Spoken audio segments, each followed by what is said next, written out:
And good Friday morning, everybody. Thanks very much for joining us this morning. I'm Maria Bartiromo, and it is Friday, April 21st. It is 7 a.m. on the East Coast. The Chinese foreign minister is claiming today that both sides of the Taiwan Strait belong to Beijing and that it is right for China to uphold its sovereignty.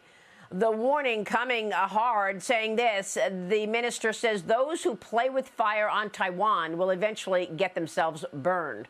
Meanwhile, Taiwan's foreign minister is saying he's preparing for possible conflict with China in 2027. We believe it will be sooner than that, as per our guests on this program. Joining me right now is the former Secretary of State and Fox News contributor, Mike Pompeo. Secretary, it's always a pleasure to see you. Thanks so much for being here. Great to be with you, Maria. So no surprise with that aggressive tone from the Chinese foreign minister, right? I mean, I think it was Xi Jinping during his speech celebrating 100 years of communism when he said anybody who gets in China's way, their heads will be busted to dust. Yes, no surprise. This language isn't particularly new, Maria. Their claims to both sides of the Taiwan Strait, their claims, frankly, even further south, they call it the 9-dash line. It's a ridiculous line where no international border absolutely exists, maritime or land-based. These are the kinds of claims that the Chinese use to try and scare off a little bit the United States, but frankly, Southeast Asian countries, other Pacific nations, just extending their power slowly but surely, making assertions about things that everybody knows are fictional, but making deep threats. We have to take them seriously. We have to confront them. But what the foreign minister said there is entirely consistent with what the Chinese Communist Party has been saying for several years.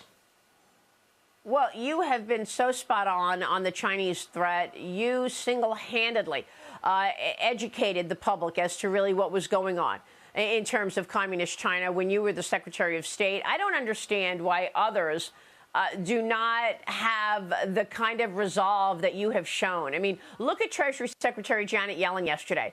I got to get your take on this. She's calling for better relations with China. She says the U.S. should not fully break from the world's second largest economy. Here's what she said yesterday, Secretary. Watch.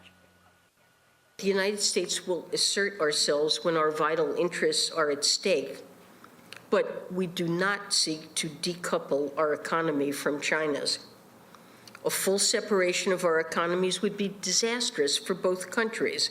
It would be destabilizing for the rest of the world. So what about that, Secretary? Does she not understand the national security risks involved in a surveillance balloon traveling the country for a week, sending military secrets back in real time, the cover-up of COVID-19? Maria, I read her entire statement yesterday evening, full of contradictions, full of wishful thinking, full of a set of fantasies that are disconnected from reality, and full of contradictions, too. She contradicted herself multiple times.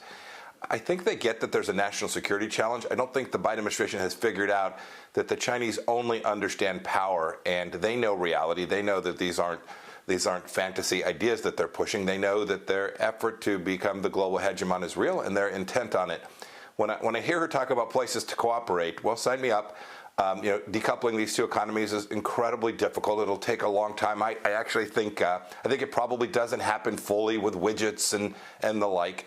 But make no mistake about it, the national security implications of pretending that the Chinese Communist Party is going to cooperate with us on climate change are just ludicrous, right? They make a promise at the Paris Climate Accords, and then they continue to build coal-fired power plants. Our objective, I hope Secretary Yellen's actions will simply demonstrate that we want a reciprocal relationship, that we will be serious, that you can't run police stations inside of our country, you can't fly spy balloons over our nation without the United States taking a firm and resolved response. Right, but what are they seeing right now from our lack of response? I mean, you've got U.S. Trade Representative Katherine Tai doubling down. She says the U.S. is not looking to decouple from China's economy. She said that during a trip to Tokyo yesterday. And then, it seems that everything that the CCP does, we respond with the same line, and that is we do not seek conflict with China. Well, it appears that China seeks conflict with the United States. Maria, the Chinese Communist Party has been at war with the American economy for 40 years. We could see the results here. Tens of millions of jobs lost, manufacturing moved from here to there. Their product dumped back, competing unfairly with the United States companies. I don't know what it is that the Biden administration doesn't understand about fair and reciprocal trade to get that right.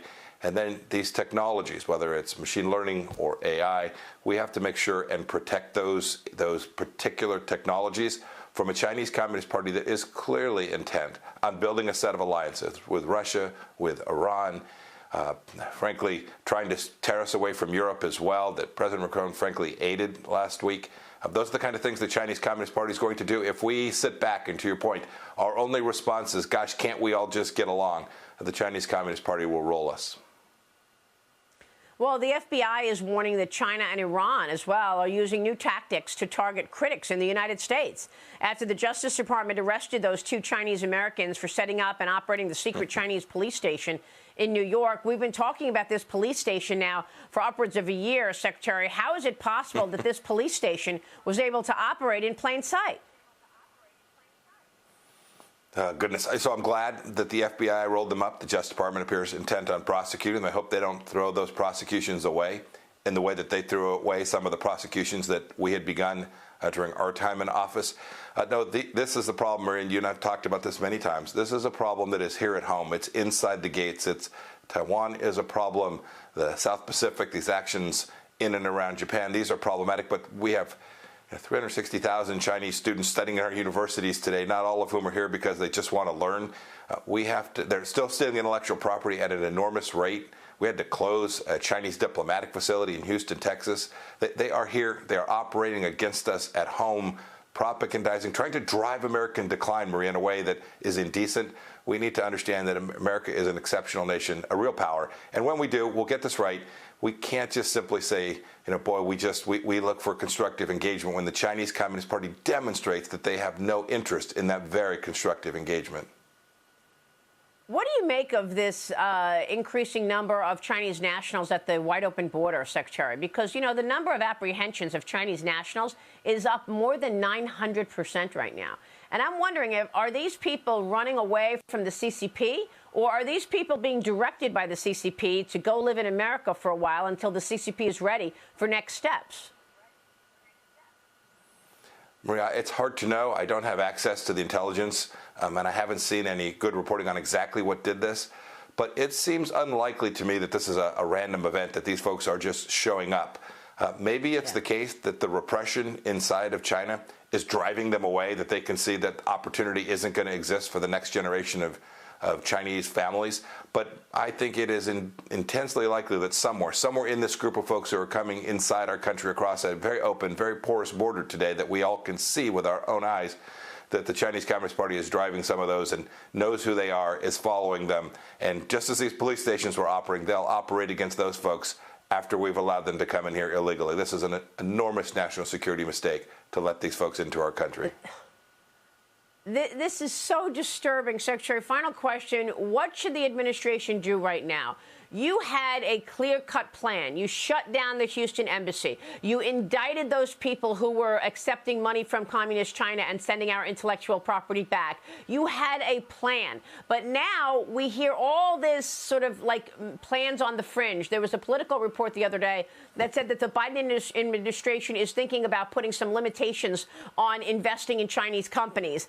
Is it real, or are they just smoke and mirrors here? They're talking about banning TikTok. The John Thune bill doesn't even mention TikTok. Again, the Democrats need TikTok to speak to young people ahead of an election. Is it real, or are they just putting smoke and mirrors, make us think they're doing something, and in fact, they're doing nothing?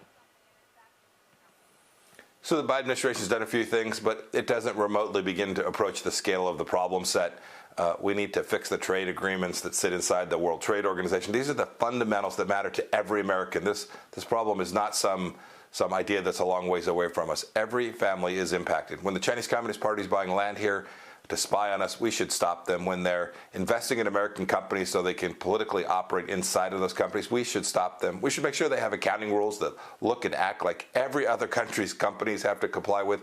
We know the tools. We know how to deter them. We did it against the Soviet Union in the 1970s, 1980s.